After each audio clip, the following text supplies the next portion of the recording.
Colonel Lisa Harper stepped off the landing craft and looked over the city as explosions ripped through one installation after another.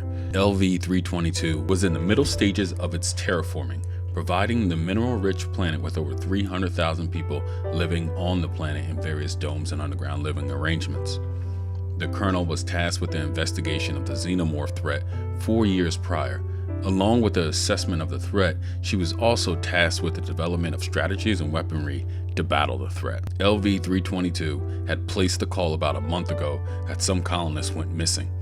They had other minor reports of some maintenance issues caused by acid burns.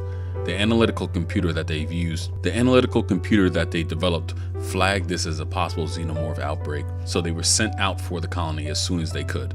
They arrived in orbit 2 hours prior, and now it seems that the algorithm worked the way it should have. They made it to the planet before it was completely destroyed by the Xenomorphs. Behind her was her second-in-command and the 30 Special Operations Forces soldiers assigned to her rapid response team. 150 more were on the transport ship and in orbit ready to assist at a moment's notice. Once the team cleared the airlock, they were able to remove the atmospheric helmets.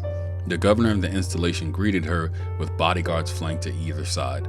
The colonel wanted an update of the situation and access to the command and control center of the installation. On the way to the command center, the governor told her that the 2 miners had found an ancient alien dig site and only told management after they searched it and found the most valuable materials. As word of the find spread, more and more people went into the site, and without proper protocols in place, the Xenomorph started to appear, and a couple of days later, all hell broke loose. The governor didn't understand the Xenomorph or what it was, and the colonel had to brief the governor on the details of the situation and the threat. When they reached the command center, she readied the map and the readout of the installation.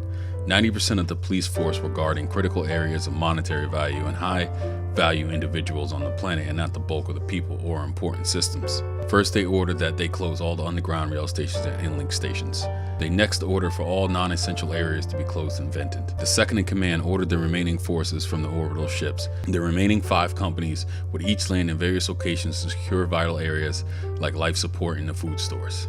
Next, they would begin to sweep to find the aliens. Over the next 5 hours, the colonel continued to execute the plan. Her team stopped the spread of the aliens, provided stability to the installations.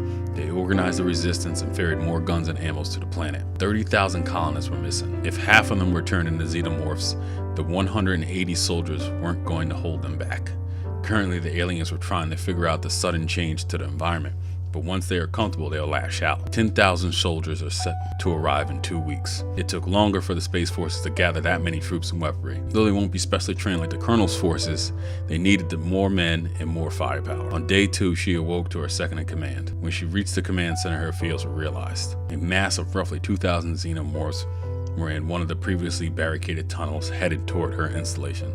The alarm bells roared as panic set into the station. The colonel grabbed her rifle that was slung over her shoulder.